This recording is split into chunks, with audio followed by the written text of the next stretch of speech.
প্রবাসী ভাইয়েরা কতটুকু পানি খাবেন, এটা কিন্তু একটা গুরুত্বপূর্ণ প্রশ্ন।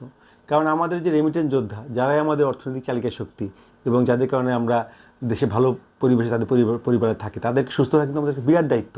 তো এক্ষেত্রে অনেকেই আসে, পাথর নিয়ে আসে আমাদের দেশে।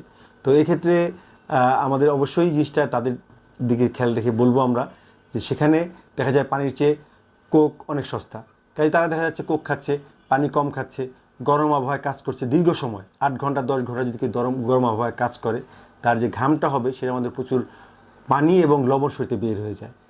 এবং এই কারণেই কিডনিতে পানির যে ক্রিস্টালগুলো থাকে বিভিন্ন লবণে, সেটা জমা হয় এবং পানির পরিমাণ কম থাকে। সেক্ষেত্রে ক্রিস্টাল যখন সুপার স্যাচুরেশন হয় তখনই পাথর তৈরি হতে পারে। আবার কোক এবং অন্যান্য পানীয় খাওয়ার ফলে তাদের কিডনিরও ক্ষতি হয় এবং এসব রাসায়নিক পদার্থের কারণে কিডনি ফেলিউর পর্যন্ত নিয়ে রোগীরা আসতে পারে। আর অবশ্যই তাদেরকে আমরা বলবো, তাদেরকে 3.5 থেকে 4 লিটার পানি অবশ্যই খেতে হবে। যদি তারা আরও দীর্ঘ সময় বা গরম পরিবেশে কাজ করে, তাদের খেয়াল রাখতে তাদের প্রস্রাবের পরিমাণ যথেষ্ট, অর্থাৎ 1.5 লিটার 1.5 লিটার হচ্ছে কিনা এটাও খেয়াল রাখতে হবে। এবং তাদেরকে নিয়মিত বিরতিতে কিছু সময় পর পর পানি পান করতে হবে, যাতে তাদের অন্ততপক্ষে 1.5 লিটার প্রস্রাব তৈরি হয়।